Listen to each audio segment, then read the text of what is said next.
Hey guys, welcome back to my channel. If this is the first time you've been here, I'm so glad that you're here. My name is Jess and I am a life coach.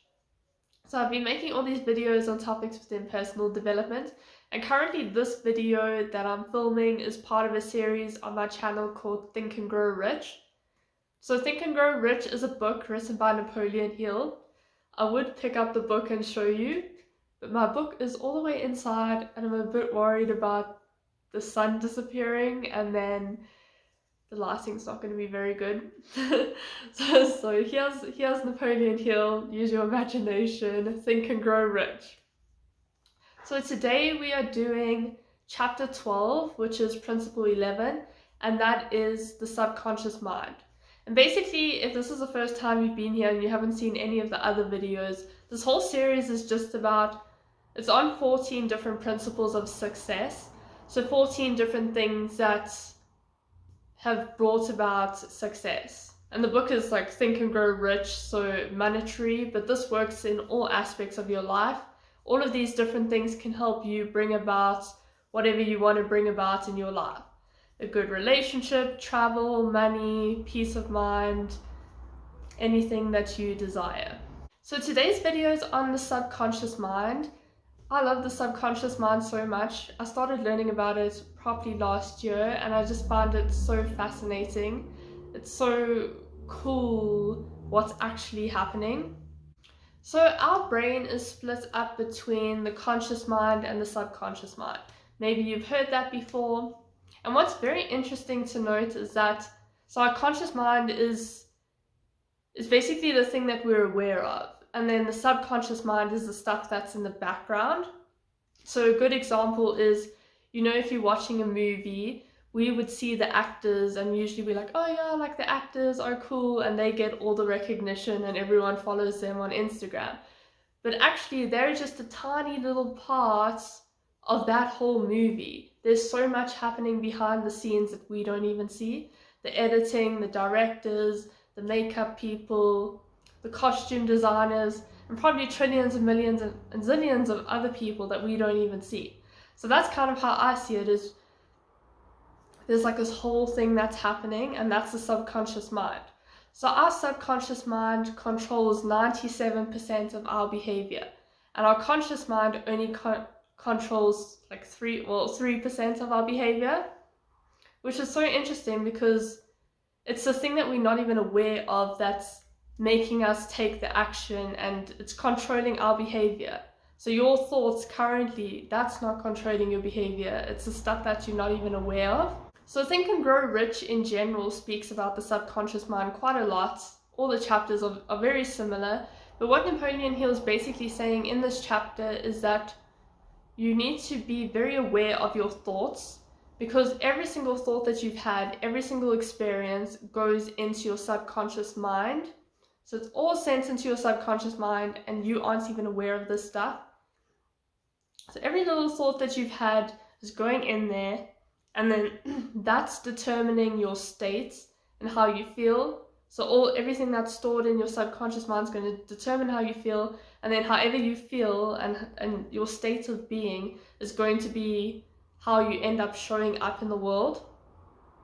So for example, if you have been saying to yourself, nobody likes me, people out in the world are actually just horrible, opportunistic, oh, that wasn't the right word, but people just take advantage of other people, and no one likes me, nobody loves me. You could be saying these things to yourself, and we have thousands of thoughts a day that we aren't even aware of.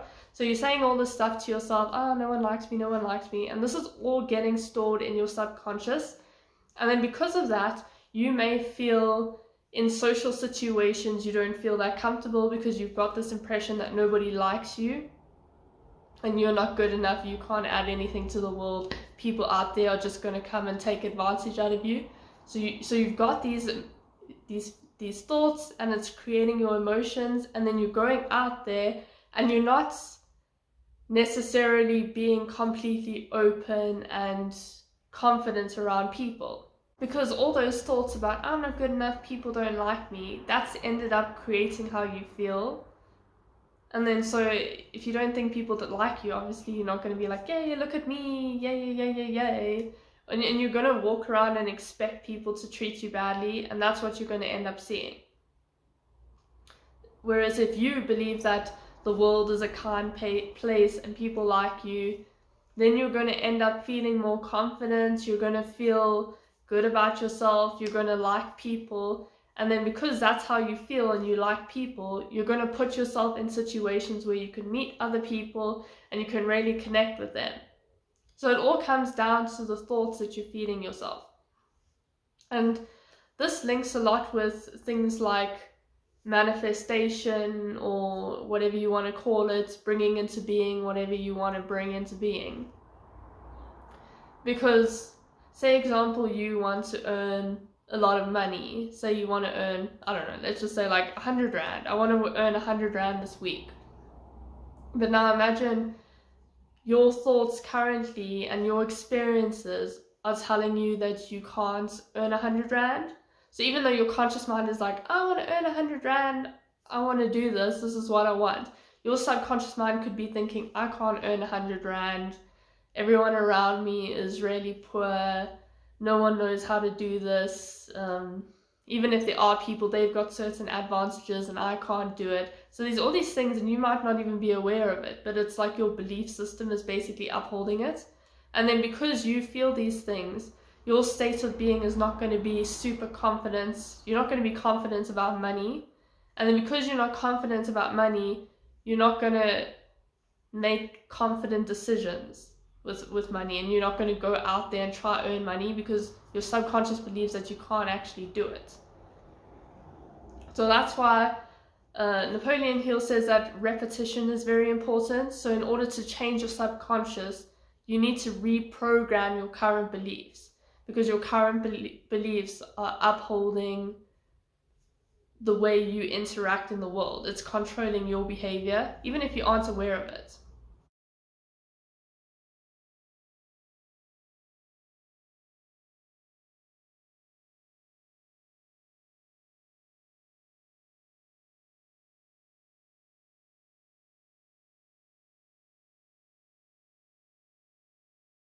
Then Napoleon Hill says that it's also better if you mix your thoughts with emotion. So say that you've got the thoughts in your head, I want to earn 100 Rand. You are going to be more likely to bring that into being if you combine, I want to earn 100 Rand with an emotion. And then he speaks about 7 positive emotions and 7 negative emotions. So obviously we should be striving to have more of the positive emotions, as they are things that can really push you into action and achieving what you want to achieve. But having said that, I do still think that negative emotions are completely natural, and it's better to acknowledge them than suppress them. Because if you are feeling angry, for example, and people are saying anger is a bad emotion, well, you're feeling angry, so where's that anger going to go away? No, it's not going to go away. It's just going to go inside your body.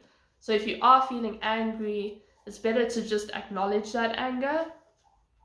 So anyway, he speaks about 7 major positive emotions, and these are desire, faith, love, sex, enthusiasm, romance, and hope. So if you feel one of those emotions and then combine it with 100 Rand, so maybe let's combine 100 Rand with enthusiasm. Like, yes, like I really want to earn this 100 Rand. If you like, every time you think of that thought, I want to earn 100 Rand, I want to earn 100 Rand, and you've got this like excited feeling, then that is going to, it's like more effective in bringing it into being, if that makes sense. Then he speaks about the 7 major negative emotions. So he's got fear, jealousy, hatred, revenge, greed, superstition, and then anger.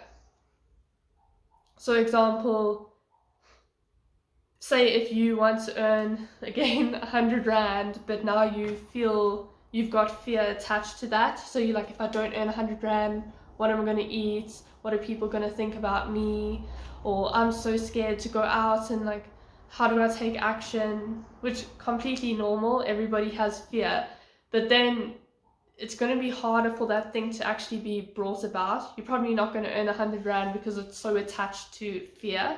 So just before ending this video off, I want to tell you about something really cool that I learned about in the brain, and that's the reticular activation system.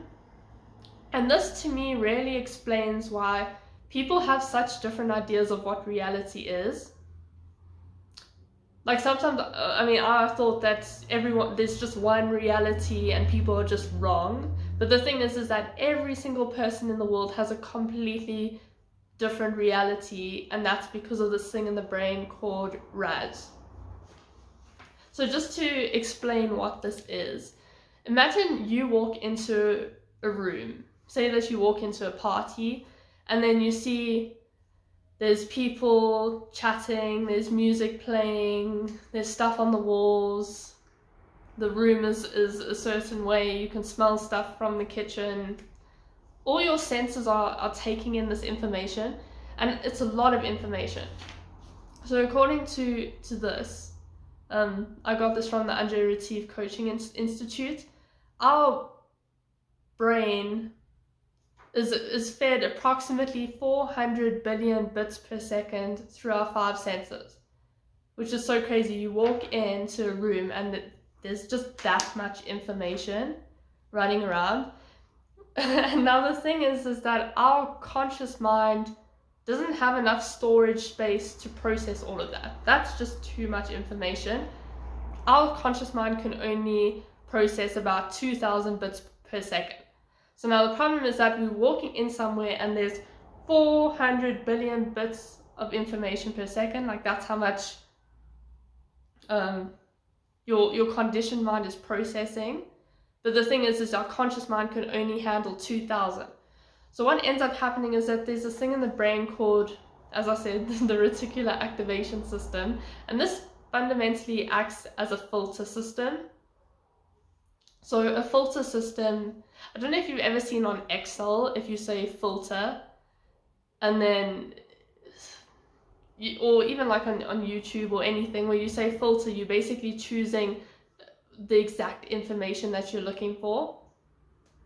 So example, if you say, oh, I'm looking for romance genre and prices above 100 Rand and in Johannesburg, so you're kind of like narrowing it down. That's basically what a filter does, and that's what RAS does. So your RAS can't take in all this information. Well, your conscious mind can't take in all this information. There's no space for it. So what happens is that your RAS acts as a filter system and says, you can come in, sorry, you can't come in, there's no space for you. But now, how does the RAS decide what comes in and what comes out? Or what's not allowed in and what has to just disappear? So this comes down to our belief systems, the thoughts that we're feeding ourselves, all of those things. So basically, like the stuff in your subconscious mind. And that's what's so interesting, is that it's basically saying that the thoughts that you're feeding yourself, you're not feeding yourself it, you're feeding your RAS that. So if you say, oh, people in the world are so horrible, everyone's so mean to me, da da da da da, you're telling your RAS, hey, like, look out for those people who are horrible and mean and terrible. You need to look out for those people. They're allowed into my conscious mind. And then your RAS is like, cool dude, like, I'll do that. And then it starts picking out rude person, horrible person, mean person. Look, here you go, all allowed in. And then that's what you become consciously aware of. But then when there's a nice person or a kind person or someone's nice to you, your RAS is like, sorry, we don't allow you here because you aren't on the list. That's what your RAS does. So then your reality is not going to include kind people because you're not looking for kind people. Your brain only let in the horrible people. But then if you are somebody who sees the best in people and likes people and thinks that the world has lots of opportunities, then your Raz is going to be specifically looking for opportunity, nice person, kind people. That's what's going to be allowed in. And then that's why you will have like a good idea, a good feeling towards the world, and you'll probably feel happier. So I just think that that's super interesting, and it just really explains, to me it also explains the law of attraction a lot. So the law of attraction says that basically like your thoughts can become things. So what you're thinking and your energy is going to bring about things that match that frequency. And what I think is basically happening is Raz. Because if you're saying to yourself, I can earn 100 Rand, I really want to earn this 100 Rand, especially if you're like super enthusiastic, then your Raz is getting informed. You earn 100 Rand, like look for money opportunities, or opportunities to make money. Sorry, there's a dog barking in the background. Maybe some people wouldn't have heard the dog, but I like dogs, so maybe that's why I heard the dog in the background. But yeah, like if your brain is looking for those opportunities and you really want to earn this 100 Rand, as I say, like your Raz is going to be looking for those things, and then that's what you're going to become aware of. But the thing is that like 99% of the world isn't coming in. You're only seeing 1% of the world, and that's really depends, that 1% that you're seeing really depends on your underlying belief systems. And thoughts determine belief systems. So Napoleon Hill says, make sure that most of your thoughts are positive. Make sure that you're giving your Raz things that you actually want to see, like be intentional about what you want to introduce into your reality. So thank you very much for watching this video. I hope you enjoyed it. If you did like it, please give it a like. And then please hit subscribe down below if you want to see more of my content. And if you want a notification every time I post a new video, just click that bell next to it. And then press all notifications, I think. Share this video with anyone you think will enjoy it, and feel free to add your comments down below. What do you think about this, the subconscious mind? It's so interesting. I find it so cool. But thank you for watching, and I'll see you next weekend with a new video. Bye guys!